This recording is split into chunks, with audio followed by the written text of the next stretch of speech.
My name is Gaurav Arora. I'm an executive and performance coach and the founder of X Monks. X Monks is an ecosystem that brings to you world class experts for personal transformation and leadership development.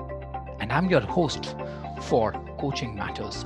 Coaching Matters webinar series is an initiative to help and support the coaching community. We bring experts from various walks of life to share their wisdom, experience, expertise around coaching to elevate the overall coaching experience. Welcome to Coaching Matters. So, ladies and gentlemen, let me take this opportunity to introduce my today's guest, Marilyn Hamilton. Marilyn is a city evolutionist, futurist, author, and an independent researcher.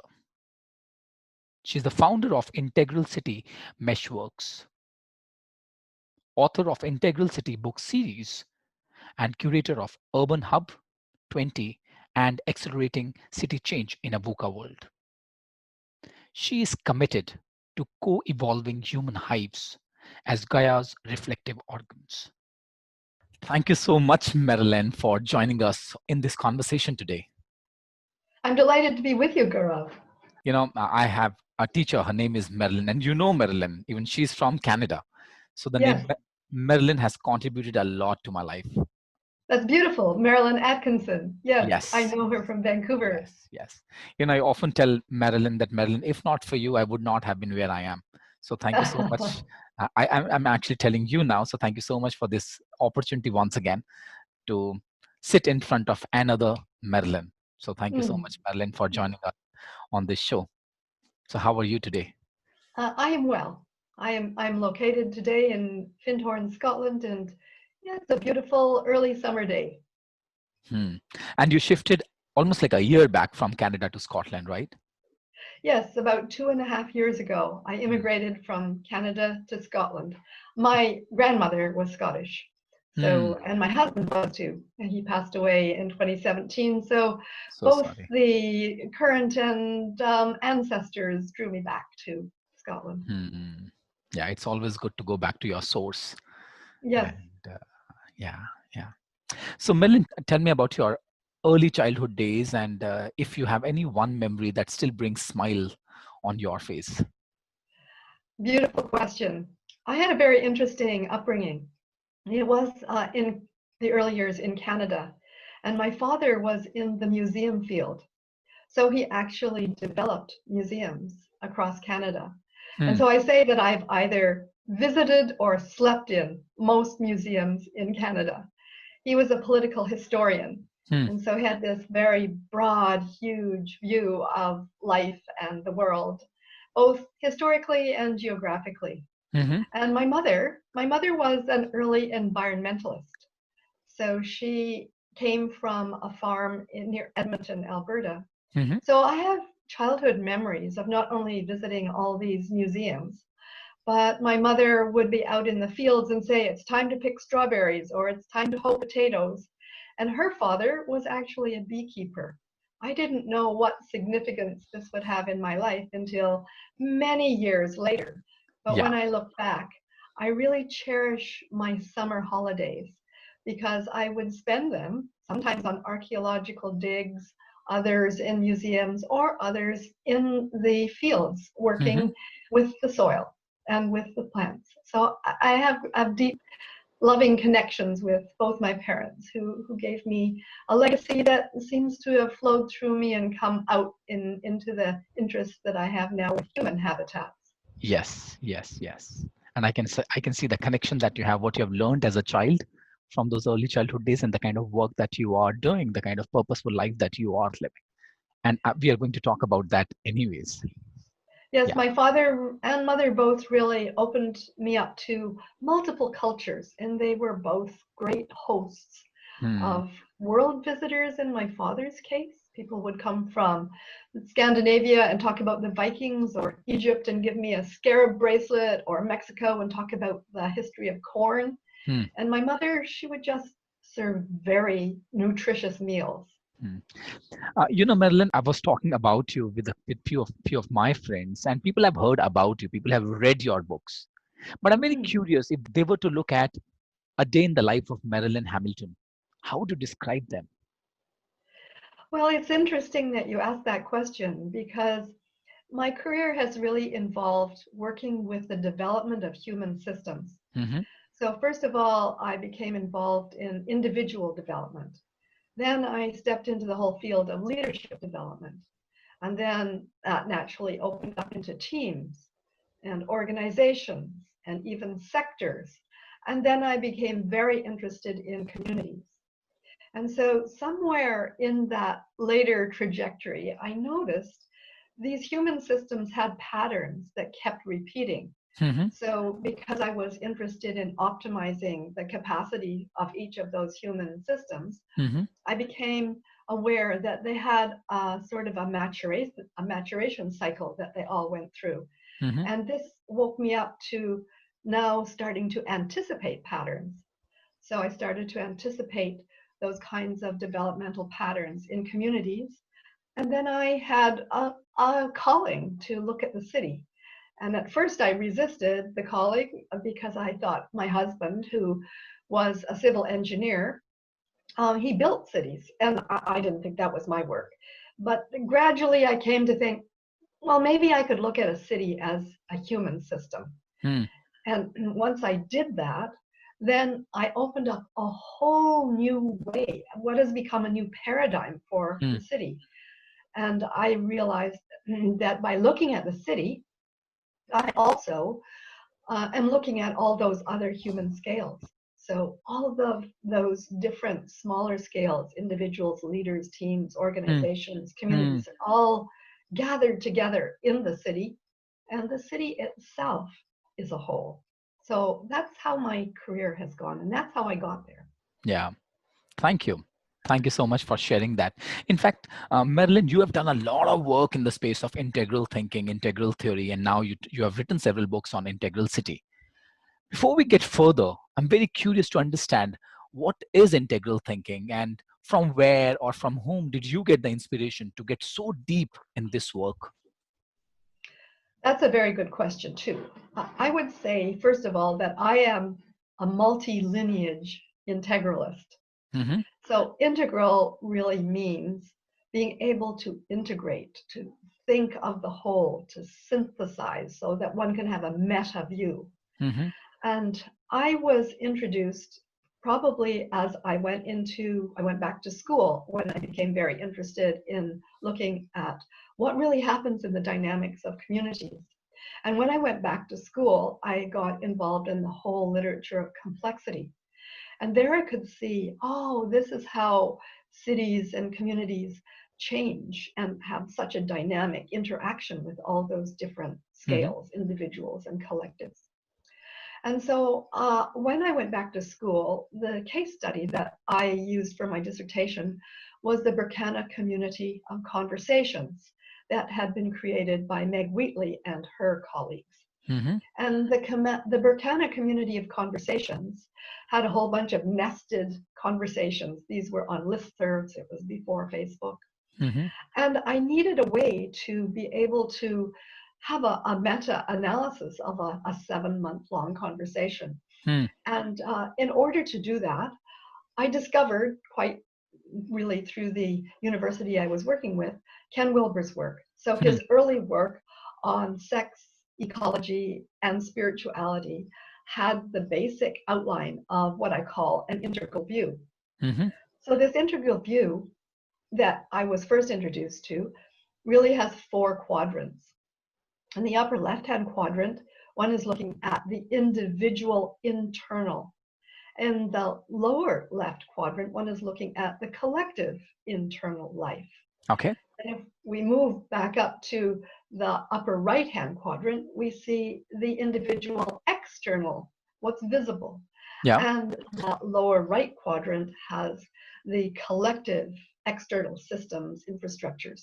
Mm-hmm. So what this allowed me to do was to have a methodology that I developed using that integral model to be able to peer into all the data that I had for this community and be able to Mm. see how do individuals express their intellect, their spirit, their emotions, how do they actually show up in their behaviors, what are they typing into the listserv. And then it allowed me to also see how collectives form because we had many Got special it. interest groups. Hmm. And then it allowed me to see, okay, how do they interact as an overall system? So Hmm. those were the sort of four quadrant perspectives that I started with. Yeah. So individual internal, individual external, collective internal, collective external. So is it like I, we, our social and our cultural perspective to that?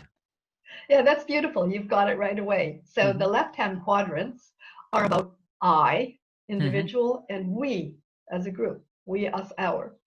And so that actually gives us the internal or qualitative data is what we would call in research.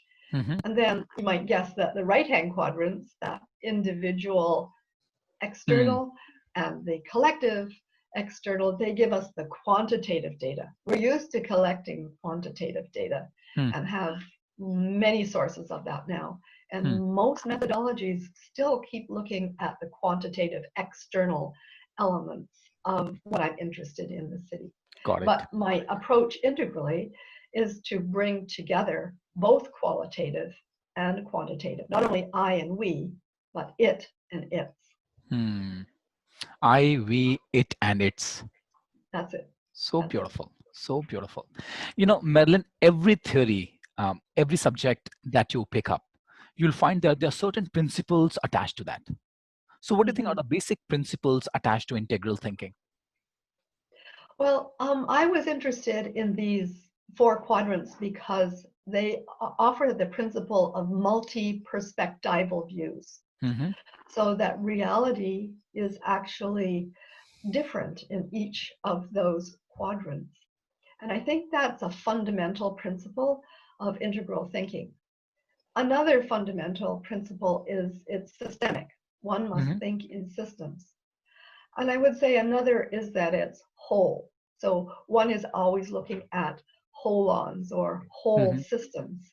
And that means that when we've got multi perspectives, we've got the different sources of our ways of looking at reality. Hmm. And we can see that there is a whole involved. The other, I would say it's almost not just a principle, maybe it's an axiom, is these ways of looking at the world are fractal, Hmm. which means that these elements of integral thinking can be applied at multiple scales.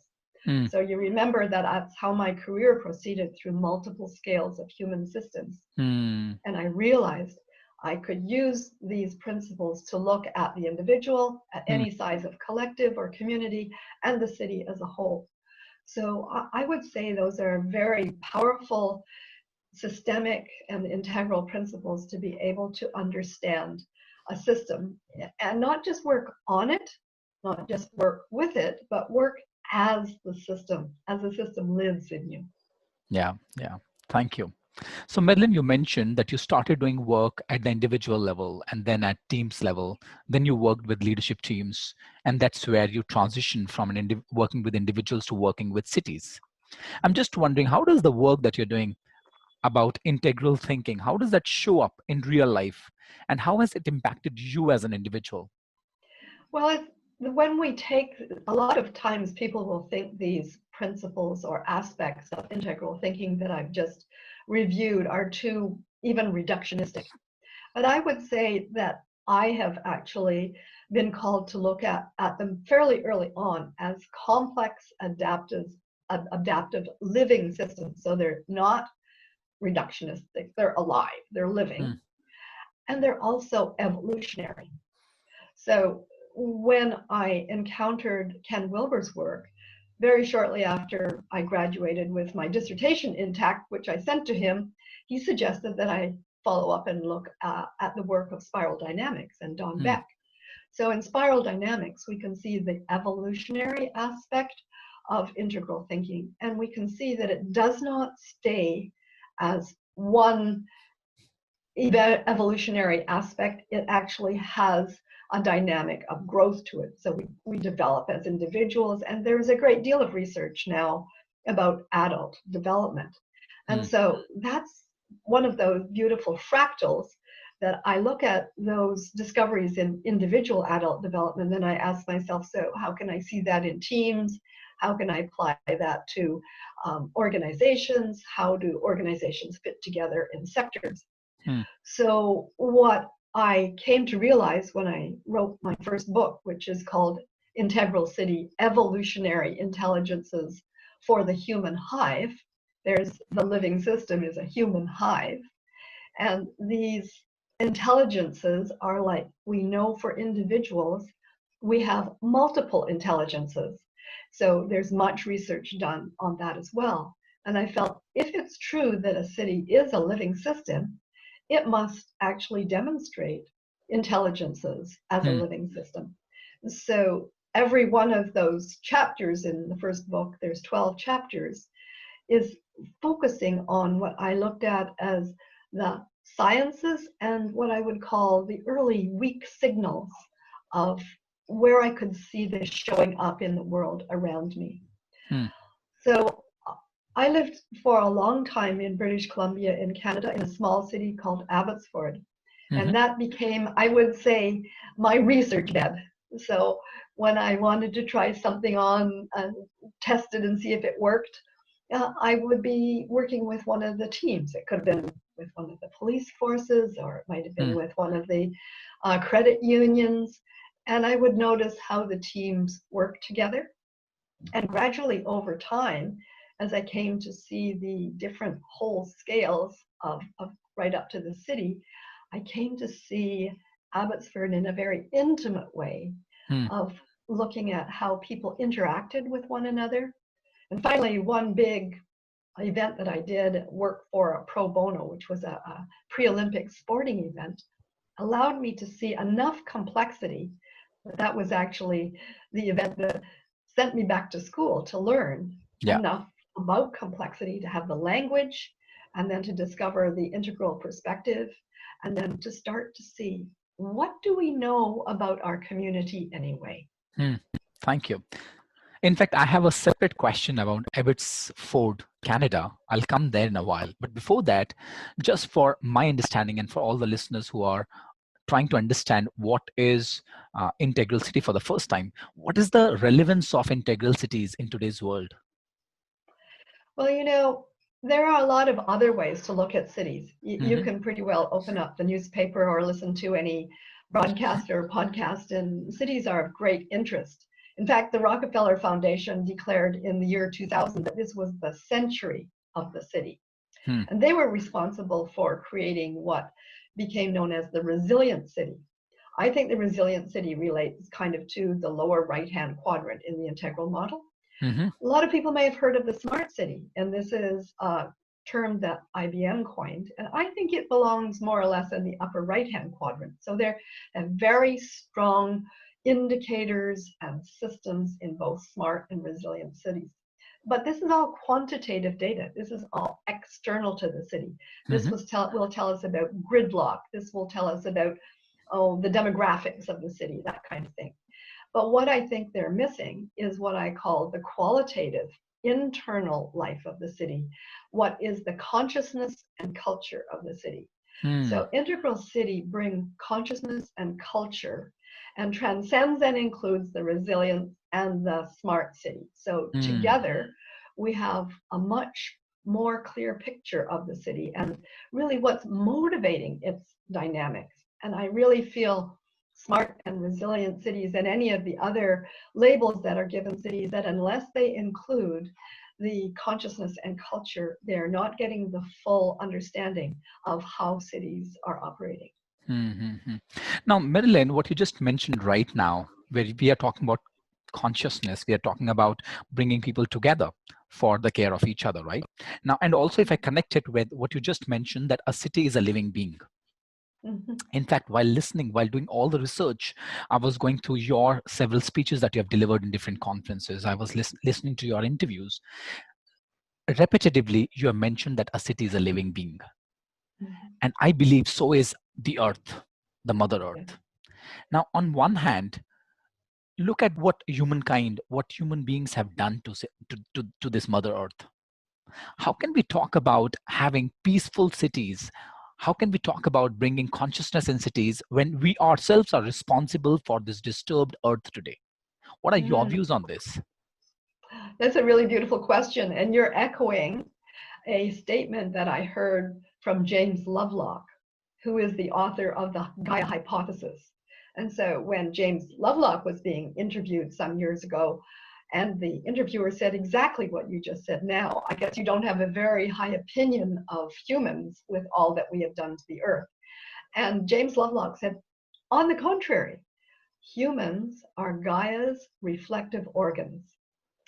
And I had just a massive intuitive understanding immediately in that moment. Hmm. I thought that cities were the organs he was talking about, Hmm. that organizations are like the organelles, and we as individuals are like cells in the organs.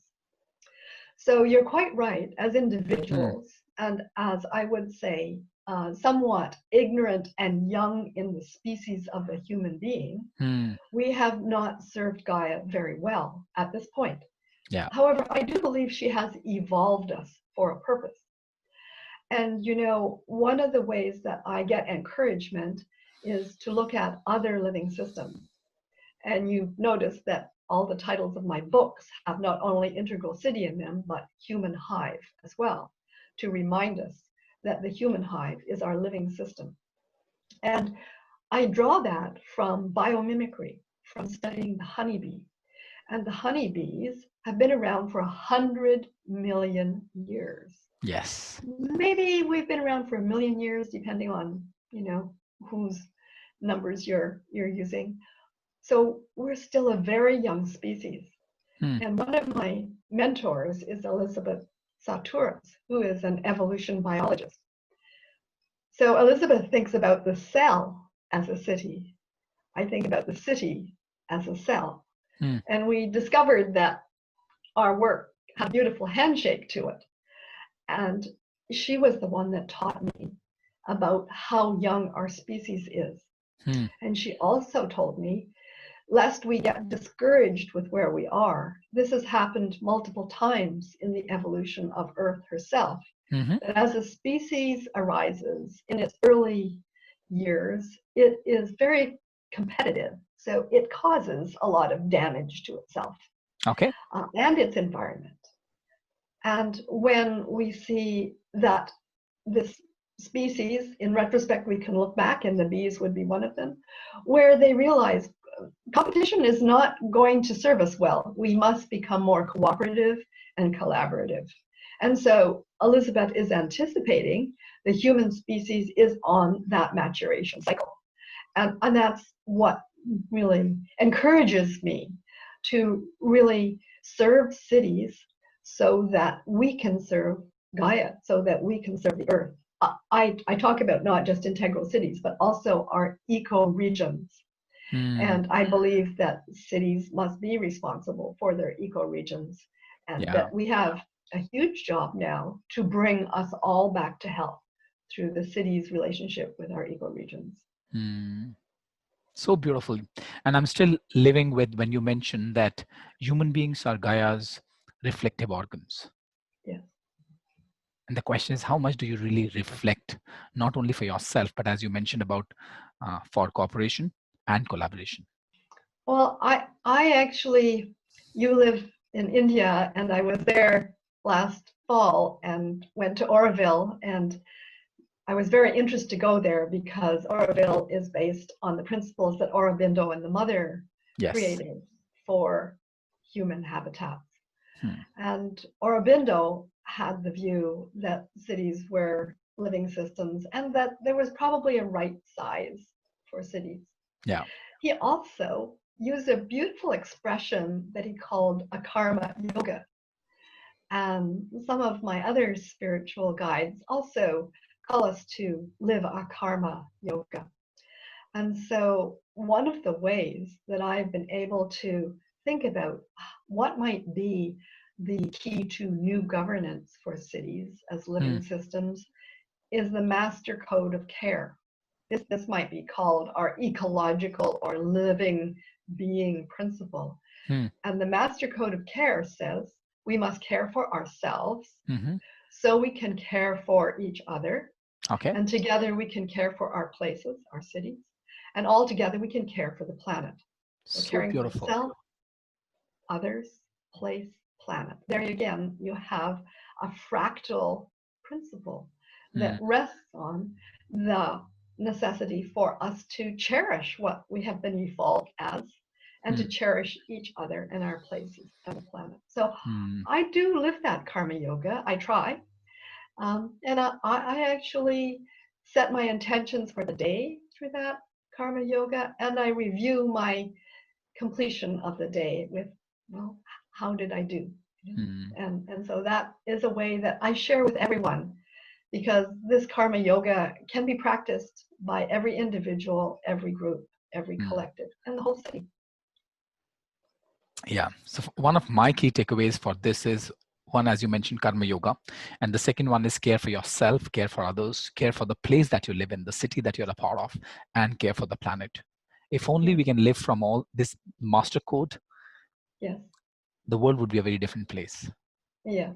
Yeah. It would, and I think, when I share this with Elizabeth, she can see that this code is what will take us from competition to Yeah. cooperation and collaboration. Mm, yeah. Thank you. Thank you.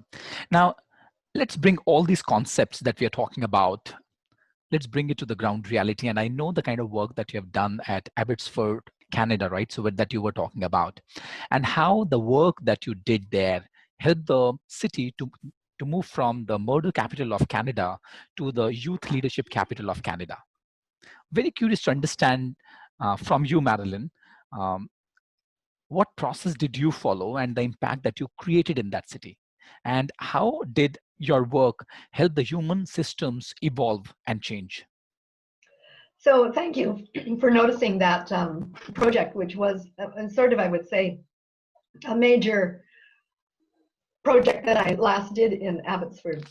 I was teaching at Royal Roads University, where I am on the faculty of the School of Leadership, and that's across on Vancouver Island. And I picked up the paper one morning some years ago, and I saw Abbotsford, murder capital of Canada. I was struck to the heart. I said, how can this be? And Hmm. when I read the story, I found out that it was because young teenagers had got involved in the drug trade, and they were being targeted by gangs and each other. And so when I came back to the city, I was also involved in the Abbotsford Community Foundation. And I was invited by a group who were going to put together a project to address the issue. And when they invited me to bring the Integral City perspectives, I said, okay, I will, on Hmm. one condition. We are going to change this headline. We are going to change the headline from murder capital of Canada to something like a values-based city, you Beautiful. know, of Canada. So there was a small core group of team members, and we all had integral thinking as sort of something that drew us together, so we could look at it as a system. And they asked me to look at sort of the key success factors and the data that would be part of the project. So naturally, you might understand I was happy to use both the quantitative mapping and the qualitative mapping. And Hmm. so one of the things that I did was to do a values map of Abbotsford. I had done this earlier, and when I did it again, I found that the life conditions in Abbotsford had changed, because this is one of the things that living systems respond to. They must survive, they must adapt, and they must regenerate. But Hmm. they do all of this in relationship to the life conditions that is their context. And so the life conditions had changed, partly because of an earlier pandemic that had impacted BC. That was the avian flu, and it changed the economy such that it caused young people to look for unusual ways for them to actually succeed. So the project team set out to find could we create the conditions for young people Mm-hmm. to discover completely different options? And one of the options that we wanted them to discover was how to be entrepreneurial, how to be able to create their own work, their own jobs. So we created boot camps Mm-hmm. for entrepreneurs. We also created conditions where the funding, because this was a funded project, we took a large percentage of our funding, more than 50% if I remember, and allocated it to teams of youth. And the youth were to come forward with their proposals for projects they would like to work on. Mm-hmm. Those proposals, the hardest thing for us to do was, as adults, to say, we are not going to tell you how to do the project. You need to come back to us and tell us how you're going to plan it, how you're going to execute it. It took them such a long time to believe that we were going to be hands off. We would be coaches, we would be guides, but we would not be the people telling them what to do. So finally, we got enough youth who had the courage to come forward and say, let's give it a try. And they had about 4 to 6 projects, if I remember correctly, that they came forward and made a proposal, and they got the funding for it because we had already had the funding in our own project. And then we were able to give some reflections around what I could see from an integral city perspective. When we collected the data for the values of the city, I invited in the youth to collect the data. So instead of just doing it as online, we would give them the surveys, and they would go to high schools, or they would go to the mall, or they would go to other places that they could gather data. I also asked them to do it in other languages than English, because I had found that City Hall normally just gathered its data in English, but we had multiple languages. We had a large percentage of Abbotsford, probably about 30%, it has an Indo-Canadian background, so Punjabi is actually one of our major languages there. We collected the data in Punjabi, in Korean, and in Mandarin, as well as English and German. So that meant that we were able to see, using language as a proxy, different cultures in Abbotsford, and how those different cultures, even related to their different postal codes, had different combinations of the values that we were able to see have emerged in greater and greater complexity.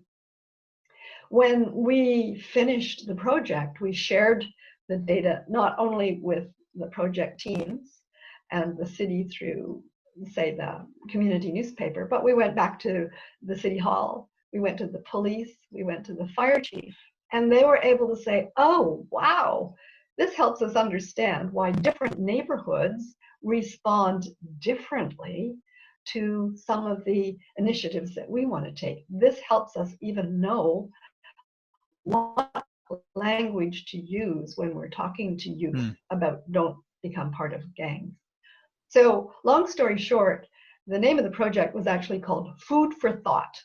And one of the outcomes was that we were able to help youth to discover a whole trajectory of ways that they could get work and develop skills that went from the farm gate to the food plate, which is part of Abbotsford's economy, the whole agricultural cycle. So this was ways that we could take the analysis that I use, and also to be able to appear in a way that our institutions were able to use the information in very viable ways. Yeah. And how long was this project?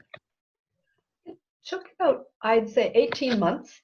18 months, yeah. The full project, I think, was scheduled for 18 months. Yeah. So, Marilyn, from the farm gate to the food plate, what do you think? What was the major challenges did you face, and how did you manage to cope up with that? Well, I would say the challenges were, first of all, saying I wanted to collect the data in languages other than English. So that was a surprise. But I think one of the most gratifying outcomes of that was finding that there were indeed youth who could speak different languages. Hmm. And then we brought in professional translators who could be able to translate the actual survey results. The other, I would say, was holding to our intention to build the capacity of youth through their skills and Must be. competencies. Hmm. And that's what we brought as coaches and guides. And then I guess one of the most gratifying times for me was when I got back all of the data and had done the analysis. I called in the youth research teams and I said, I never told you why you were gathering the information that I asked you to gather. So Hmm. now let's see the results. And I shared with them what the results were and what the impacts were. And they were so Yeah, excited to be I'm sure, real researchers in to a see what research they've project. been able to create. Yeah, Yeah. yeah, So, Marilyn, how yeah. easy was it for you to enroll bureaucrats, government officials, and the citizens of that city? Well, I'm a radical optimist. And one of the things I've learned in using the integral model for Integral City is there's four voices to the city. There's citizens, there's civic managers, there are business innovators, Hmm. and there are civil society or the third sector. And so I believe those four voices are what we need to bring to the table for any Hmm. project, for any way of developing the city. And when I set out to work on the project, I always ensured that those four voices were in the work I was doing, and I encouraged the rest of the team to draw on those four voices as well. So when you invite them to become co-researchers, because the process we were using was action research, Hmm. and action research isn't done to the objects of the research, it invites them, everyone, to be co-researchers, both Hmm. the formal researcher and the informal one. So we learn together. And when I take that approach, then people are interested. They're being respected for their contribution to the project. And I Hmm. did find that in Abbotsford. They became really interested. And one of the outcomes of this Food for Thought project was we changed the headline because one of the schools got very much involved in doing values and qualities of students, of youth, Hmm. and they became a Canadian um, recognized location for the youth qualities and a city of character, a city of Got it. values. Hmm. Yeah. Hmm. Hmm. Hmm. So, Madeline, you have done a lot of work in different cities. You have done a lot of work in several cities in Europe. You have contributed to some cities in Russia, right? What are the factors that you consider before you take any new project? And how do you measure the impact? Hmm. Well, those are two big questions. So if I'm going to take on a project, I just mentioned the four voices. Hmm. So I have another principle that I follow, which is follow the energy. So Hmm. someone just this week asked me if, what I was saying would work with her mayor. And I said, well, actually, you don't need to worry too much about the mayor. Hmm. What you need to do is engage the four voices, because Hmm. any one of those four voices could be the source of the inquiry, could be the energy where the project wants to start. So you start anywhere, is Hmm. my perspective, and follow where it leads. But you ask, when you convene the first group with the energy, you ask, who else should be here? Who Hmm. else from the four voices is missing? So we might Sure. have one voice that's underrepresented or another voice that's not represented at all. But when we work together to find the four voices around the table or in the room, Hmm. then that is the way I start a project. Because once we can sit together and have a learning circle, we can learn from each other Hmm. what we think is working around here, what we think is not working, Hmm. and what we imagine, what we vision for the future. And when we start the conversation that way, then we can finish it by oftentimes, usually, being astonished with what we've heard, Yeah. even from people who've known each other for a long time. Hmm. And I think that's a beautiful process to even engage people in the community level and just quickly check with them who else should be here, who's not here, and Yes, just following the energy and following the group's energy, I would say. yes, absolutely. Hmm. And I've never heard anybody say, "Oh, we can't think of anybody." So, there's Hmm. always somebody else who's, "Oh, it should be John, or it should be Boris, or it should be Lillian." We know who else should be in the conversation because just Hmm. by having the circles together, we can hear where there are interests or potential for change. Yeah, yeah, yeah. And then I think it's a beautiful process. The same could be applied when you're working with teams or when you're working with organizations as well, because it allows people to take ownership of who else should be involved here and how Yes, together as a team we can build, or as you mentioned, that sustain or generate or create something which is really important for all of us. absolutely, absolutely. Beautiful. Yeah. So Marilyn, if you were to take this work that you are talking about of integral cities to the whole world, how can we take it there? That's one. The second question is, what is the process to get yourself equipped in this work? Okay, another double-sided question. How to take this work to the whole world? Well, I'm using the same principles for the whole world that I've been using for individual cities. Now, in this year 2020, I have been noticing, because of necessity, we've been kept apart from each other. That's the great irony. Hmm. There's been many of the conferences I would normally go for face to face that have been called online. And so I've been participating in Co-Creating Europe, in the Integral Europe Conference, in the World Unity Week, in Humanity Rising, and all of these different conferences have groups of people and or individuals who represent, from my perspective, the four voices. And I'm getting exposed to a much larger group of people than you can do when you're just physically at any Hmm. one of the conferences. So Yeah. it seems like one of the outcomes of the pandemic may be a greater trans-global connection. So I am looking for the energy and following it. When you follow it, you amplify it. And of course, I can't be everywhere. So I'm looking for people who have the energy and the interest. And then to be able to respond to the second part of your question, Integral City has developed frameworks and trainings and maps and practices that we Mm. teach currently at 3 or 4 levels. We've been teaching them face to face for several years, and now we're just taking those online. So the first level, you'll notice where I borrowed from other city discourses I call Beyond Smart Online. That is Beyond Smart City. And so Hmm. there you can learn just the basics.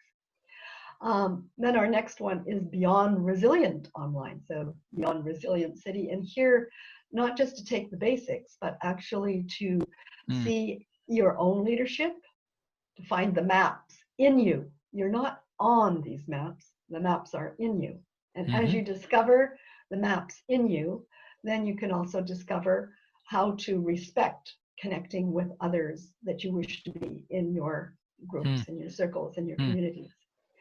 And we also do a leadership challenge. So we take a real challenge from a real place and we explore it together using the frameworks.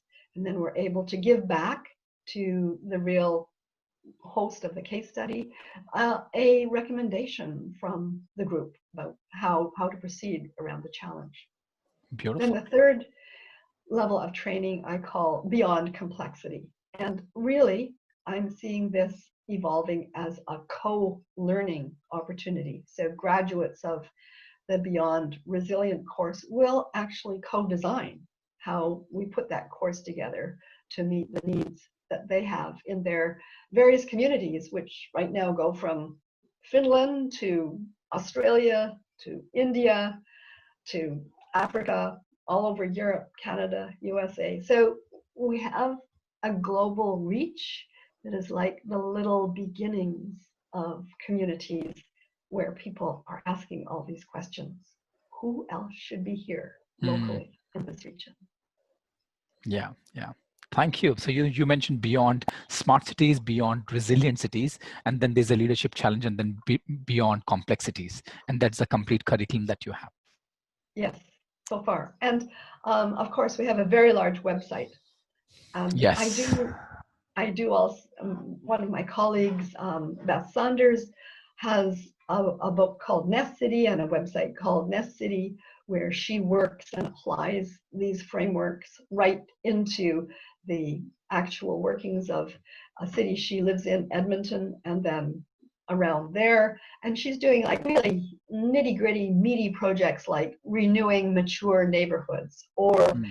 the climate change strategy for Edmonton or the master plan for the city of Edmonton. Yeah. So Yeah. together we've created a mighty network, and we take turns hosting monthly open discussions. They're Mm. just an hour, so you can turn up on our mighty network and have a No.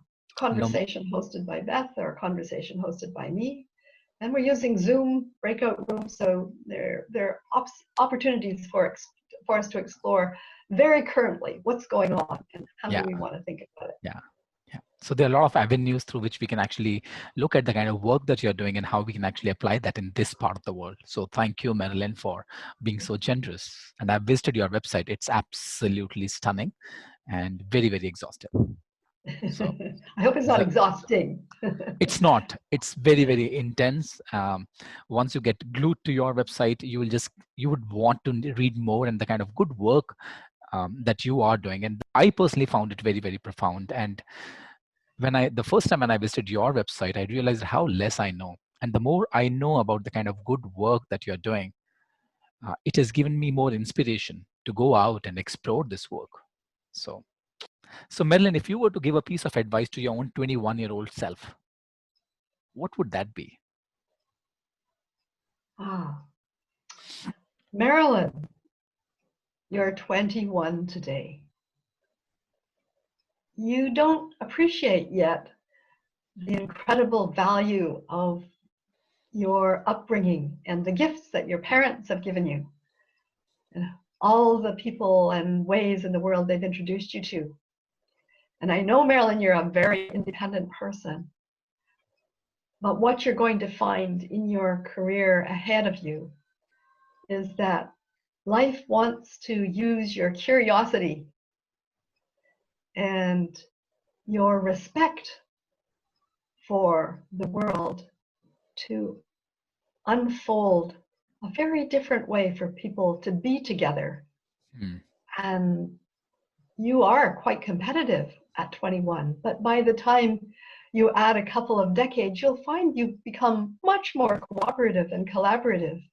And those are going to be themes in your life. And I ask that you have the patience Hmm. and the genuine curiosity to see where this might lead in a way that you can serve way beyond what you can imagine for yourself into a whole world of possibilities and the well-being of our planet Gaia herself. Hmm. I think that's a beautiful piece of advice for anyone who's 21, Marilyn. It's so beautiful. Look at your competitiveness, look at the gifts that you have been blessed with. Look at how you can actually operate from a space of, rather than operating from a space of being competitive, to operate from a space of cooperation and collaboration, and how you can contribute to the Mother Earth, the Gaia. Thank you. Yeah, yeah. So, Marilyn, here is my last question to you. With everything that you have done, all the accolades that you've been able to get for yourself, the impact that you've been able to create, not only in an individual's life, but the impact that you've been able to create in the world, what do you know for sure with 100% certainty and surety? I do know for sure that the Master Code of Care has such deep roots, not only in evolution, but in every one of our embodied lives. It is not only a karma yoga, but it is a heart intelligence.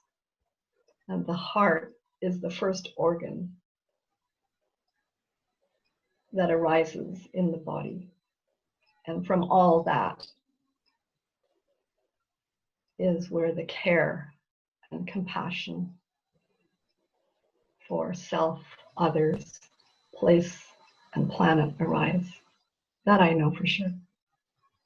Thank you. Care for self, care for others, care for the place that you live in, and care for the planet. It has given birth to another question. So that means we'll have to invite you back on this show for another interview. And the first question that I'm going to ask you then is, what does care mean to you? What is care? And with that, we're going to start the next interview, Marilyn. Thank you so much for being here and adding so much value personally to me and to all the audience, all the individuals who are listening to you. I'm sure they're going to love it and they're definitely going to visit the kind of good work that you are doing. And thank you so much. Thank you, Gaurav. It's a beautiful interview. Enjoyed it very much. Thank you for your care. Thank you.